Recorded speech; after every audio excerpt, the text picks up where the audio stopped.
I got 100 guns, 100 clips. Nigga, I'm from New York. New York, yeah, rough riding, D-block and shit. Nigga, fuck what you thought. You thought. You can't take shit for granted, cause life is too short. Too short, yeah. Got 100 guns, 100 clips. Nigga, I'm from New York. This is how I swear it couldn't be sweeter. Life's a bitch, depending on how you treat her. You might get rich, it's guaranteed you gon' die. You might get missed for maybe 2 or 3 hours till they light they spliffs. And that coke will get you a long time. But when I let them know the dope is out, it's like America Online. Wise is awoken, and you know they say that you deserved it whenever you die with your eyes open. I still hold a title, cause I'm in the hood like them little motorcycles. Stick up kids hopping out with the old rifles. Just doing shit for nothing, it's so spiteful. Ha, I'm just like you. The word that niggas wanna murk you is in the air. A double shot of yak and the purple is in the air. And I'm not cocky, I'm confident. So when you tell me I'm the best, it's a compliment. I got 100 guns, 100 clips. Nigga, I'm from New York, New York. And you can tell the way the homies spit that nigga, I'm from New York, New York. I got 100 guns, 100 clips. Nigga, I'm from New York, New York. I got a semi-automatic that spits next time if you talk. And this is how we do.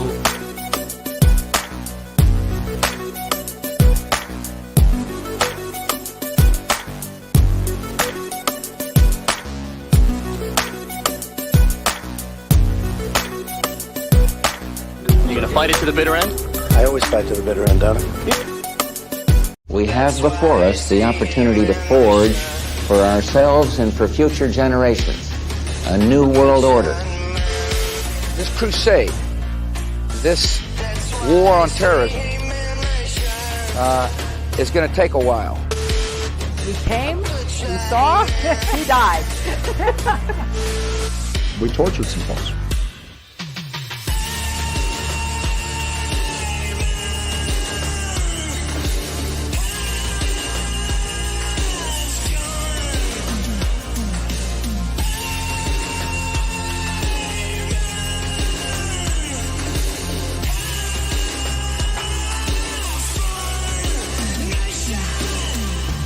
Yourselves to these unnatural men with machine minds and machine hearts. You are not machines, you are not cattle, you are men. You have the love of humanity in your hearts. You don't hate, only the unloved hate, the unloved and the unnatural. Soldiers, don't fight for slavery, fight for liberty.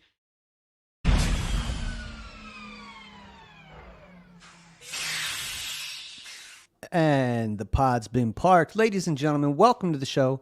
It's episode 60 of Dave vs. Goliath. Only took us 3.5 years to get here. Can't believe we made it, but we did. Really proud of you guys. I don't know if that's worthy of a celebration, episode 60. When you do so few, maybe every 10 is the way to go. So we'll get back to you at episode 70. Guys, we got a great one tonight. We got the fearless leader of the Libertarian Party, Angela McArdle, is here to discuss everything that's going down in the clown world, the clown show, all the political theater, and, maybe help us make some sense of it all. But before we get to that, let's put this down here. Don't forget about Ye Old Tip Cup. That's at the bottom of the screen. If you feel like Dave has earned a couple of your smackers, throw them in the tip cup. That'll help me do more of these shows and get around to events and war rallies and things like that. I would very much appreciate it. Let's see. If you follow the show, that's great. I appreciate you. Make sure to smash the likes, all those things, and leave a nice review on Spotify or iTunes. So now that we got that all out of the way, guys, we don't have much time to screw around today because our guest is very busy. She's got an appointment after this one to talk about probably some of these same things to other people who are very interested. So without further ado, we're going to bring her in, the great, courageous, bold, and brave Angela McArdle. How are you, madam? I am doing all right. You know, it's like every day planning the next big adventure in the stress equivalent to the fires of Mordor. Molten magma pouring down my face. I can feel it. Is this, you are obviously in good spirits and you take it a lot. One of your favorite expressions lately is, I just have to eat the shit. Are you eating a lot of shit lately, or are you feeling pretty good? Spoon after spoon after spoon. Steadily. Spoon it all my way. I wish that this was a more pleasurable experience for you. I wish it wasn't so stressful and shit-filled. It's okay. The rewards are sufficient. The rewards are sufficient. Yeah. So we'll get to some of those rewards and some of the cool things that you've done. Mainly, we're going to talk about some of the rallies that are coming up that you've been instrumental in starting and that you've pursued. We started with one last year, and now you're up to 2 rallies. We're going to get to that, but I wanted to ask you first, Angela, can you explain to me the difference between spoiling an election and fixing an election? Sure. Spoiling an election, everyone loses. Everyone is mad. No one gets anything. You don't see an advancement in liberty. You don't see better outcomes. You just see a clown nose for everyone.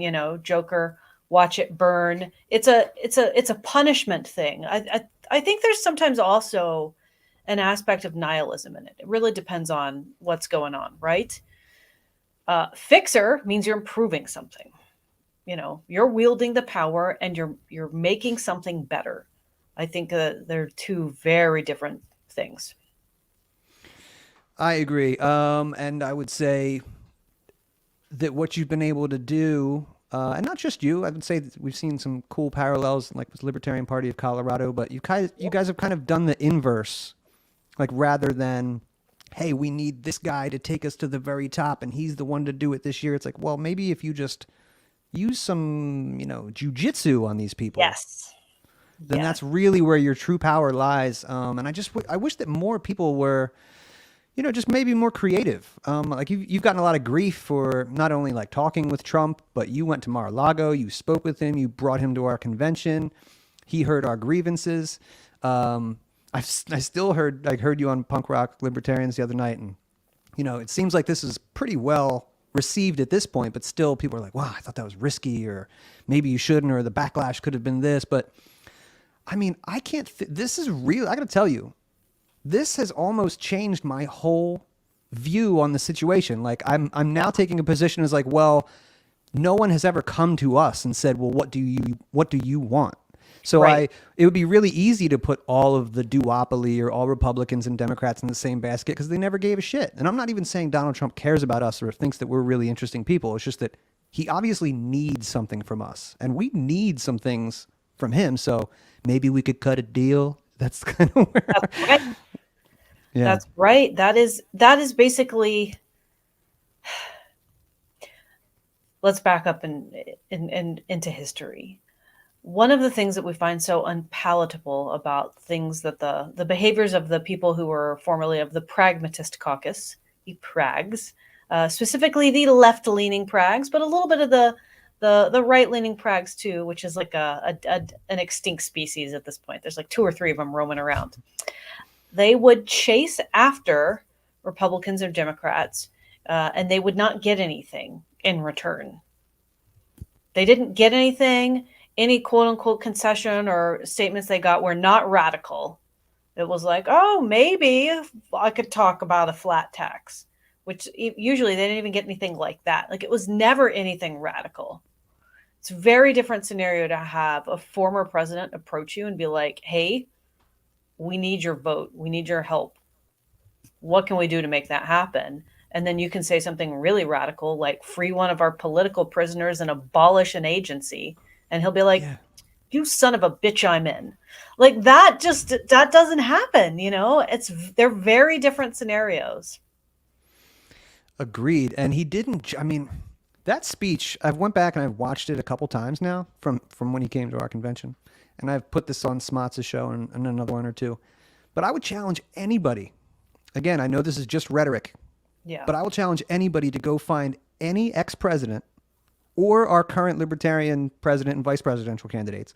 Go find anything they've ever said. Just rhetoric. Not ever done. Just anything they ever said that was as potent and as beautiful as what he gave us at our convention, talking about we're going to end this Marxist mind virus. We're Yep. going to get these bullies off your kids. We're going to embrace homeschool. We're going to end CBDCs. Fuck the Department of Education. I'm free and Ross. Just said that he's going to change cannabis to Schedule 3, even though I'm sure he hates weed. Doesn't touch, doesn't do drugs. Yeah, he doesn't touch it. But he We had a understands. chat about right? it. Yeah, we Yeah. had a chat about legal weed. It was quite sincere, we had a chance to talk to him about fentanyl. It was crazy. It's crazy how he was just like, actually, tell me more. Hadn't thought of that. I don't know anything about weed. Tell me about weed. Do you smoke weed? It's okay if you do. I just want to know. Yeah, I believe that about him because I mean, and I don't mean this as an insult. He's obviously very savvy, probably one of the most successful people who ever lived. But he does seem kind of ignorant on a lot. But he does seem open to learn. Like the CBDCs, I'm pretty sure he had no idea what that was. I'm sure that Alex Jones has probably hipped him to some things that he just wasn't familiar with. But if you're willing to listen, I mean, forget all of the promises. There's like 10 great ones. If he came through with one or two, that would be great. But just the fact that you were willing to listen puts you, light years ahead of the competition, I think. I agree. I mean, it's a way better speech than Gary Johnson ever gave. Sorry, Gary. And I don't say that even as a dig at him, but more like a dig at his diehard supporters who were critical of this. It's funny you would say people are like, well, it was a big risk. One of the things that I have learned about the Libertarian Party, which will be coming in my forthcoming tell-all book, when this is done, is they don't take risks. There's a very comfortable little place that most of the members like to stay in. And, moving outside of that comfort zone is unacceptable in a lot of their eyes. But the whole point of politics, right, is making advancements, taking risks, trying to win something, and you risk losing it. And it's like, if you never try to win anything, you don't risk anything. It's very interesting to see that mindset up close. Yeah, I don't know how you can answer this. I'm sure that you have, fiduciary duty and whatnot. But we just did a podcast with Pete Q about 2 hours ago on Smotz's show. And we talked about, has the Mises Caucus takeover been a success? Has it been a failure? And, you could make the argument, I think, for either one of those. Immediately, he said, obviously, take a look at Chase. That's failure. And while I totally understand that, I really do. He also has been in the inside baseball long enough to know that, hey, man, do you see what Angela was just able to accomplish just by herself? Like, do you not see that that's historic? And I said, hey, man, we're going to get somebody in the cabinet. And I listed all those things. And he's like, well, I know some people who are probably going to get in that cabinet. And nothing against Pete. I'm just saying, like, yeah, but we're doing that too over here. It's not going to come. The change that we want is not going to come from one organization. It's just, it literally is decentralized and beautiful. But if we're getting anybody around Trump, we are in a competition with the right in a way that we are not with the left. And if we have people like you and Clint and Josie and Dave, even in the orbit, going, hey, man, maybe this is the way instead of this. Like, that could literally be the difference between him turning to like a John Bolton again or somebody like Vivek. Like, I just think that should not be overlooked for a second. It's not, you can't say that it's a failure when we've made this much progress in spite of all of the obstacles and all of the hurdles set before us, financial and technical sabotage. The fact that we had a former president come speak at our convention and agree publicly more than once to free one of our political prisoners and abolish the Department of Education. I mean, that's huge. I'm still in regular contact with all of these guys. It's not like it was just a one-off thing and they disappeared. I'm not speaking with any of them today because they got a big debate going on. They're prepping for, but yeah, like that's incredible. And I wouldn't credit where credit is due.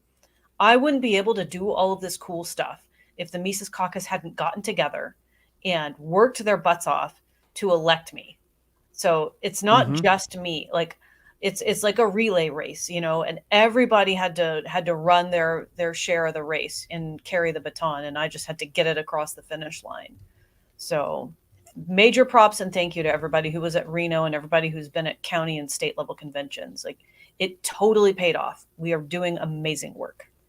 100%. Yeah, props to all those people. And, but they they chose well. They put you in a place and somebody who was willing to make decisions that, the past 50 years just was too risky or whatever. It's hard decisions too. The whole like joint fundraising thing with Kennedy. It's controversial. There are Mises people too who are upset about it. It's not like I wake up one morning and I'm like, oh my gosh, how can I enrage a whole bunch of people? No, it's like, okay, so you've saddled me with financial problems, rage quitting, data theft, all crazy stuff, right? How do I rapidly make up a loss? How do I get us back on level ground? And I have to make difficult decisions sometimes. Like it's not an easy thing to do. I don't envy that part at all. And listen, I'm like, when people used to say like, oh, we should be a big tent party and all this stuff, I would be like, yo, man, I'm the first one to drop the purity test. Yeah. For people who want to be in our party or represent our party, I want only the most badass doing that. But if the next question is, okay, well, this guy aligns with us on a lot and he's running his own campaign and I think that we could work together on X, Y, and Z. It's like, who cares? Why are you offended by that? Because he's not an ANCAP or something like that? Well, it's interesting how the Dallas Accord gets brought up all the time in defense of anarchists. But anytime someone who has a different view on borders, especially, or small government or whatever, it's like we chase them out aggressively. God, that's so unfortunate. Try to have it both ways. Yeah, again, I mean, I love libertarianism. It's a beautiful philosophy, but we're not talking about corporate capture, and we're not talking about fluoride in the water, and we're not talking about GMOs and Monsanto. Lots of people care about that. And Yes. I view that shit as a NAP violation. I don't know about you guys, but I really fucking do. So to me, it's fraud. It is fraud. Yes, and you don't get to just, even Ron Paul would tell you, you don't get to pollute your neighbor's air. No. Obviously, it's silly, but we don't spend any time trying to make the libertarian argument for that. So I think a good place to start is a guy who, maybe he only sees the world 70% the way you do, or 60%, but he's dead on accurate, on some of the most important issues of the day. So and you can just say it without it being like a big controversy. It's like, okay, well, we don't agree with everything he says on the regulatory framework. So maybe no Supreme Court picks for you, mister. But you'd be great in these other areas. We love what you do there. It's not like, isn't that how we talk to everybody outside of the party? Yeah. Like, if you see someone walking down the street and they have a Ron Paul sticker on or something vaguely libertarian or COVID 1984, like, what is your impulse? It's to freak out because it's so cool. And you're not like, well, hold on, and pull out like a 12-point checklist. Like, actually, like, you're just excited. 100%. And I'll be honest with you. Early on, months ago, maybe June, when I started to see Nicole Shanahan really take a liking to Ron Paul. Like, oh man, This guy, are you guys aware of this guy and how great he is and what a beautiful human being? Meanwhile, our guy is not interested. I'm just like, wow, what a interesting chain of events that we're at. Yeah. I know we don't need to harp on the guy. I think that. Yeah. No, just with Nicole, it took it was a kind of a slow burn with her. I feel so bad. She wanted to speak at our national convention and the delegates were such a pack of wild animals. I was like, I can't get a timing break in. She hung out all day waiting to speak and ended up having to leave. So sorry, Nicole. So I'll just say that, I'll give the delegates a little credit. All right, this is the Libertarian Convention, and you're not on the ticket. But sure. I will say that since the first Rage rally, something that's just been kicking in the back of my head is wait a second, why do I feel like I'm accomplishing more with the commies and the left on the most important stuff than the people in my own party who agree with me on 9 out of 10. Allegedly agree with me on all these issues.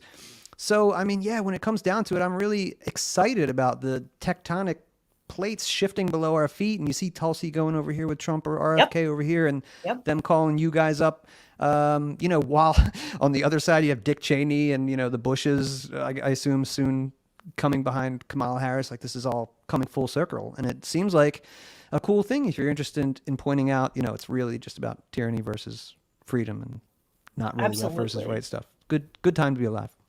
It is a good time to be alive. I am excited about the work that we're doing and the influence that we're wielding right now. I think it's incredible. Me too. You know, one of the coolest things, well, obviously we talked about, you've got a nice repertoire building up, but one of the other really great things I think that you did was, we talked about this the last time you were on the show. As soon as you got the gig, you filed Freedom of Information requests to find out who the feds were in the party. And I remember going, that's really great. I have a few hunches, but let's see what they come up with. But you got a response from them recently. I don't want to spoil it. So why don't you tell everybody what they said? Well, this one was to the CIA. They said that they could neither confirm nor deny that there was an operation happening in the Libertarian Party right now. So I still have a little bit of time to send in an amended request. So I will be doing that. So do you want to just name drop anybody you have a hunch that they're probably feds? You can go ahead if you feel like it. No. That get you in trouble? I'll do it on the next show. No worries. I'll be gracious. They're all over the place. You know, we had some sketchy people try to get involved with the rally too. Just like, get away. You know, I've already got experience with this. They're out there. This whole feds thing, like it's not, it's, what is the right way to say this? I wouldn't say it's not a conspiracy because I think the word conspiracy is abused. Clearly someone is conspiring. It's not a made up fantasy conspiracy. It is very real. So let's just parlay that into the newest version of Russiagate 2.0. When we did the last Rage Against the War Machine rally, that was just kind of kicking off. Yep. And it seems like they're ramping that up again. So let's just take a quick peek back, reminisce a little bit about February 2023, and see how our friend Rachel Maddow reported on the event. And I mean truly random rally on the National Mall in Washington, D.C. My bad. A rally in support of Russia, I guess, given all the Russian flags. They understand Ukraine cannot win this war. They just want to prolong it a little bit longer before the peace talks. This was a tiny event. It was small. Was there anybody here who Make some might have noise! attended You're on a the gray zone! rally? Come on, make noise!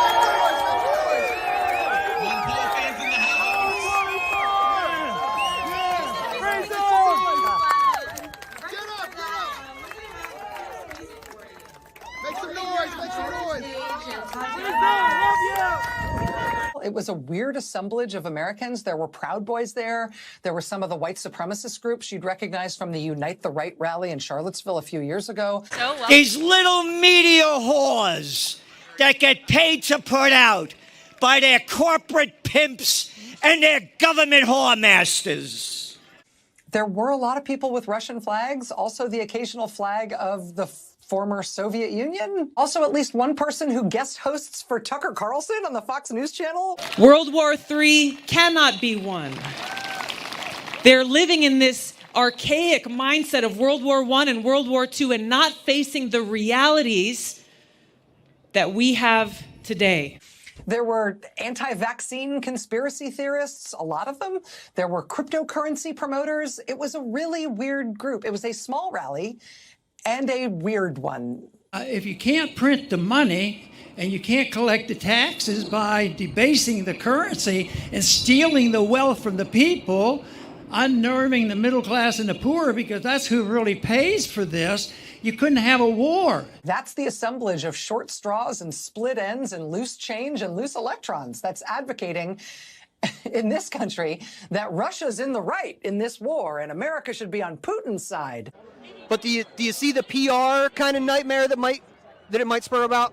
It's not like they represent a big constituency. Because war propaganda greases the wheels of the war machine.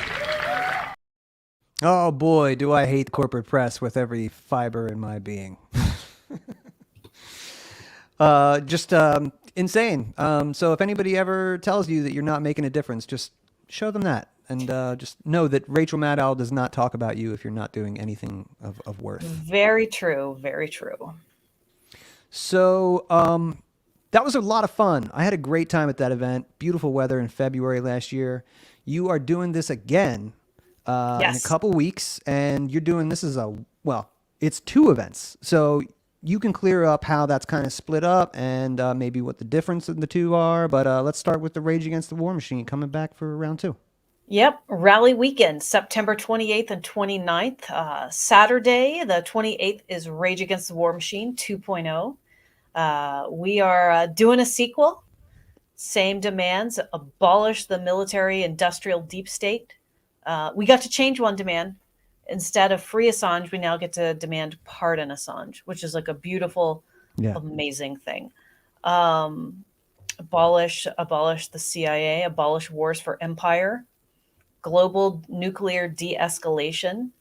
That particular demand is something that we really workshopped with the left, because from my perspective as a libertarian, like I'm very pro nuclear energy. I don't want to see nuclear power wiped off the country. And, like I don't want to see the United States terrorizing other countries about nuclear programs that might just be for energy or not. Like people have a right to do whatever they're going to want to, they do to defend themselves and have in their defense arsenal. But we want de-escalation. So we're bringing these demands. We are still building our list of speakers. We're 2 weeks out. That's right. But we are adding more speakers still. We have invited back many of the speakers from the former event. This is pure, unadulterated anti-war message. Not one more penny to war in Gaza. Not one more penny to war in Ukraine. Beautiful. Yeah, I have the flyer right here. You have, Keith Knight, Scott Horton, Clint Russell. You got the redheaded libertarian, Dan McKnight, I just saw from Bring the Troops Home. Jordan Page and his angelic voice will be there. Tatiana Moroz. Garland Nixon's coming back. Douglas McGregor, Aaron Day, Eric Bowling. When did he become less Fox News, more anti-war? I think he's always been anti-war. If you scroll through his Twitter feed, you will notice there is quite the absence of typical Fox News comments about going to war in the Middle East. Which is both wars. He's consistent on all wars? It seems that way to me. I'm trying to not get him in trouble by calling out a particular thing or two. But I did a little check-in, snooping around before I invited him on, and I was really surprised, pleasantly surprised to see that. So what that really tells me is that anti-war is very popular. It is a issue that everybody can agree on. It is a nonpartisan issue. Nobody wants to see kids blown up in the Middle East. Yeah, 100%. Yeah, thank you for saying that, because sometimes this gets lost when we're so busy, but we forget kind of the reasons why we're doing this. And then, I spend a good bit of time, if on any social media network, it's Twitter, and you can see some of the worst things in the world on that platform. And kind of if I ever get the feeling oh, that ruined my morning or something, I'm like, oh, you piece of shit. You take that in and you be with that for a second, because it's the worst people in the world doing the worst things in the world. So thank you for putting this on. I'm glad that you're doing it again. You're making this a weekend experience, though. I know it's 2 separate rallies, but tell me about the Rescue the Republic rally on the following Sunday. Yes. So Rage Against the War Machine is getting to share the production and stage space of Rescue the Republic. So I am really grateful for that. That's basically why we had them back to back. I also thought if we're bringing all these people to Rescue the Republic, which one of the pillars of that movement is End Forever Wars, I want them to show up Saturday and also hear end all wars, end that message. So I thought this was a really good outreach opportunity to have them back to back.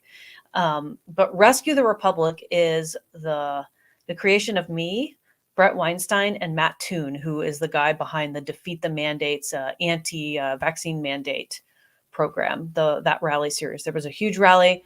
They had 30,000 people in DC and 30,000 people in LA, weekend after weekend. So that was incredible.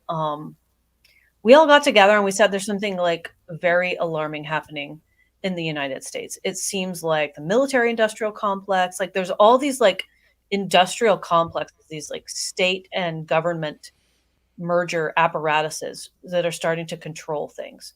The Twitter files, academia, It's more than just woke mind virus. It seems like militarized, regimented, and like it has like a very serious agenda that props up government as it crushes our rights.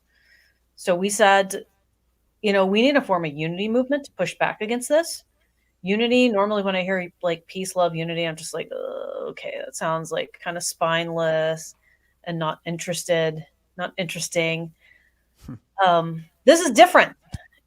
This is like Tulsi Gabbard, Brett Weinstein, maybe Donald Trump. We'll see if he shows up.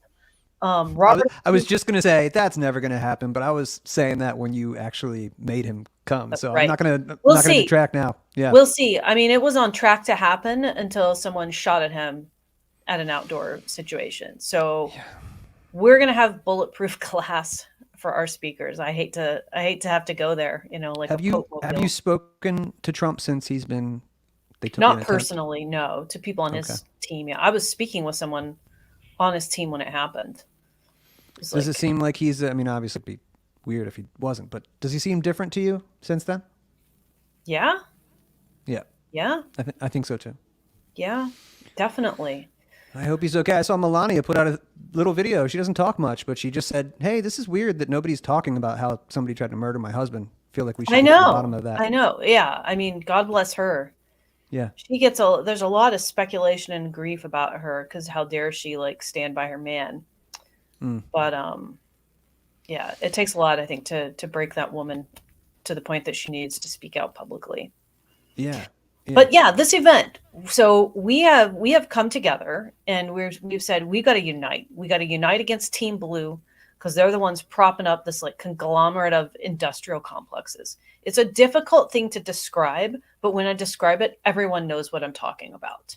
It's like a censorship and surveillance state, a medical industrial complex, military industrial complex. There's like this lawfare. Abuse of the judicial system, finance industrial complex, academic, obviously, and developmental, and in my opinion, immigration. And so we are basically pushing back against all of that and saying, like we're presenting a counter to what they're doing, like instead of the military industrial complex being propped up by corporate and special interests, it should be that war is always the last resort. I totally agree. It's when you were just saying that, it's just incredible to me that since George Bush, the tables have totally been turned, and that it does seem like all of the tyranny is coming from one end of the political spectrum, and everybody else has to team up to just take on that. That is crazy how that happens. Yep. In fact, during that debate last night, we were talking about who you should support, Trump or Chase. Like I said, I've pretty much used the Libertarian Party as a protest vote for the past, since 2012. Yep. But the party decided to take away my protest vote. I don't feel like voting for Chase is a protest vote. So I said, well, Trump does feel like a protest vote to me. And I got a little bit of pushback because it's, the duopoly and such. But if we're going to assume that, elections do have consequences, that they aren't all selected and not everything is predetermined, and he was actually shot at, and is actually an enemy of the deep state, then okay, it might be worthwhile to, put away the old "don't support the lesser of two evils" saying maybe this one time and go for the thing that's a little less evil or a lot less evil. I think it's more complicated than that. I think that with Donald Trump in particular, who I am not endorsing. I have endorsed Chase Oliver as the best way to take votes from Kamala Harris. So that's on the record. That's a fact. I think what you're watching someone have like a great awakening. And we've also seen Robert F. Kennedy Jr. have it. And it's not going to be 100% libertarian across the board. So that's not what I'm suggesting. But it is a powerful awakening in the direction of good and away from evil. And I think that that's noteworthy. And that when people do that, it needs to be called out and praised and encouraged, especially since someone shot at him. From my perspective on that, I think it's divine intervention. I think it's God's hand, protecting the fate of the country.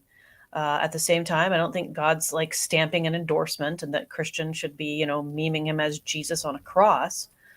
But I do think that there's something really beautiful and worth preserving about this country. And I say that as an anarcho-capitalist. But, I think that there's a lot of things in the United States that are unique and that are nowhere else anywhere else on the planet. And we should be trying to save that, We should try to defend our civil liberties. Yeah. Agreed. Again, to go back to his speech at our convention. Yeah. It was littered with talk of, this is your country, your birthright is the American liberty experience, and Marxism is the devil, and all this. I mean, I don't think he said the devil, but evil, and it was pure red meat. And I sent they watched our poll. By the way, they had their own login and they were watching our website. We sent them a ton of talking points. The stuff on Marxism was totally them.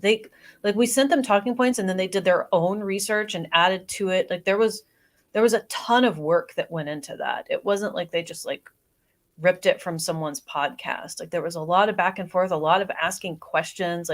It was genuine and sincere. And some of the stuff that came up was things that we said in a conversation with him. I was really impressed. I don't necessarily view him as the savior of the United States, but I wonder if he is going to go on this hero's journey to redeem the boomer generation. Oh, that's that's a tall order. Yeah. That, it's well, why do we have another old guy up there? We're in a situation right now where the old guys have really wrecked our country. The boomer generation was very decadent. They got things at much more affordable rates. They kind of were able to just sort of float through life. And the country is in a really scary, bad place right now. And I think that it's very fitting if another boomer can come in and fix it and fix, as much of it as he can and own it too. And so that's what I'm hoping, that's kind of the way that I'm viewing it is let's see some redemption from a boomer. Man, that's best case scenario. Yeah. Because I personally, I'm thinking, okay, best case scenario is Trump can maybe stave off the inevitable for a little bit longer or keep people interested in, traditional American values a little bit longer. But I mean, the 100-year progressive era is just, the propaganda has been constantly bombarded and, for a century. So I don't know how much 4 years can do. And I do want to bring this up. Our pal Pug said, nah, warp speed. So what he's basically saying is, yeah, these are all nice things that he said, but what he did, I guess, is enough to make us. Yeah, I think Operation Warp Speed is terrible.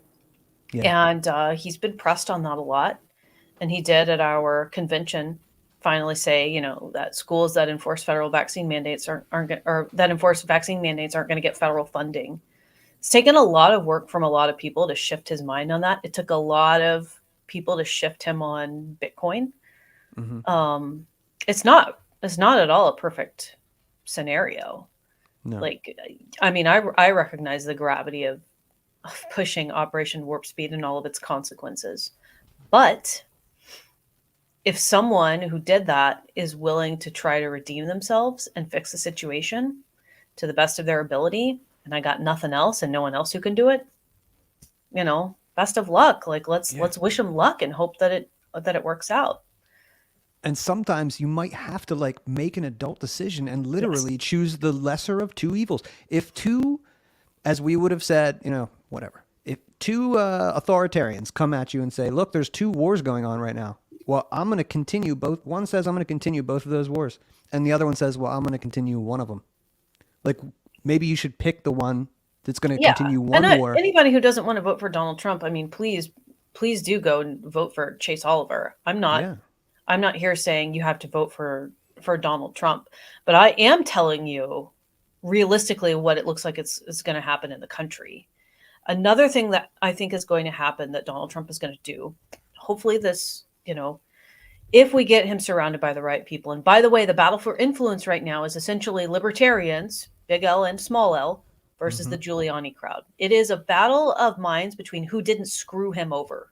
I hope that makes sense. Who did not screw him over?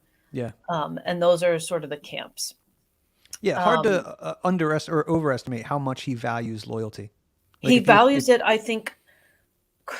It depends on what kind of loyalty, you know what I mean? I think that he values it quite a bit, but it's not necessarily like, you never said anything bad about me. But it's like, did you try to impeach him? Out. Yeah. Things like that. I think that they're very gracious and forgiving. You know, like Kennedy ran against him. I run a competing political party.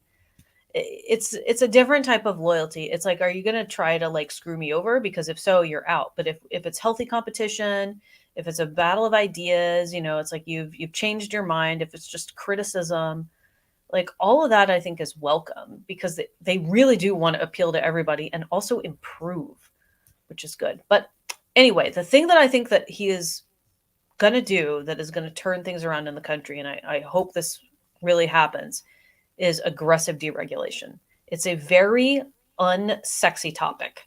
It's not as exciting as battling Marxism and free speech and ending the wars, but the regulatory framework makes things so incredibly expensive in the country. Like, think about medicine. The government has to meet all these regulatory barriers, and they do all of this spending on government healthcare and government medicine. If they deregulated that industry dramatically, they wouldn't even have to spend. Medicare spending is what? It's like 20% of the country. It's like some huge number.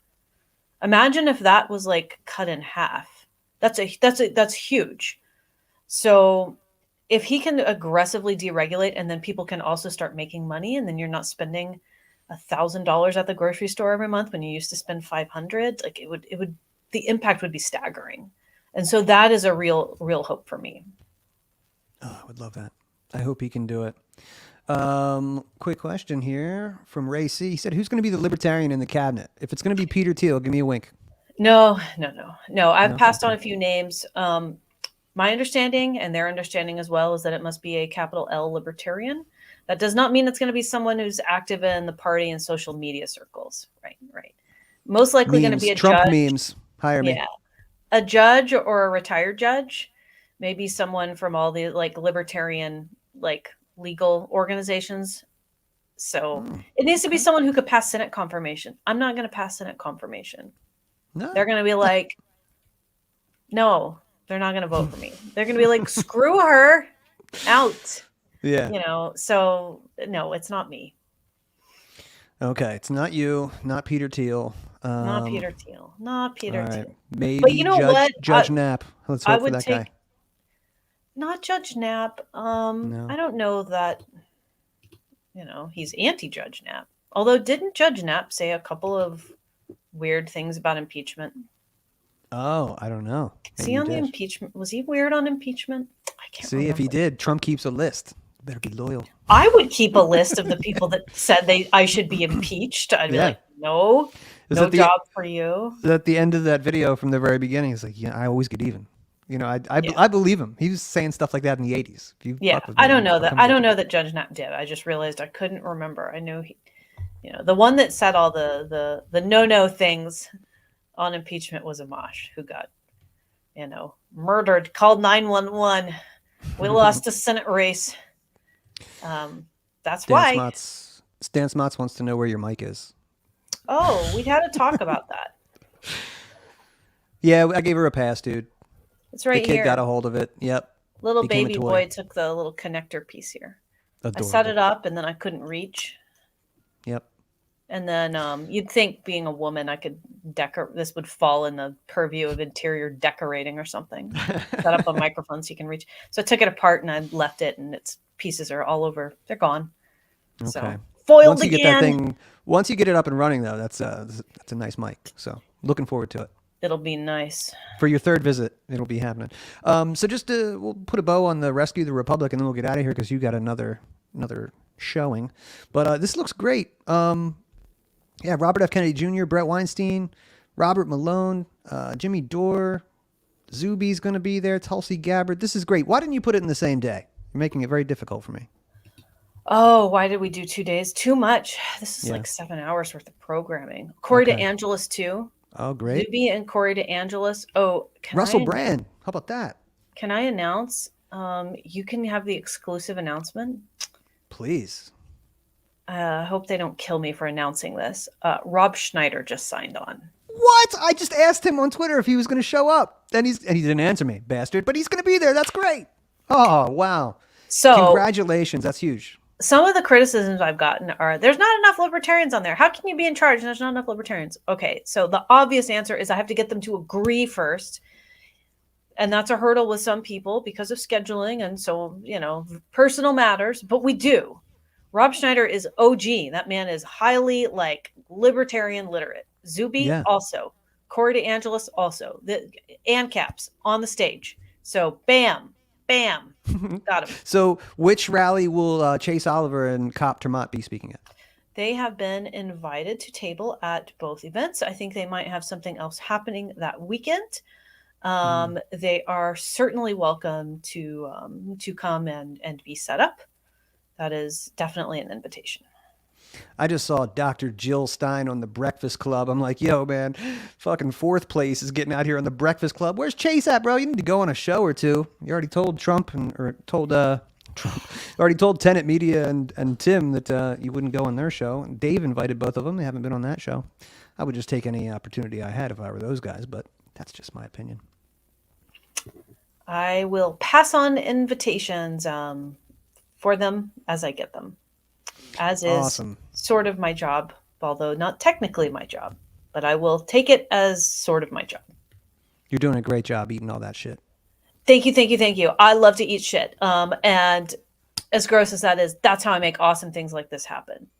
Check it out. Jointheresistance.org.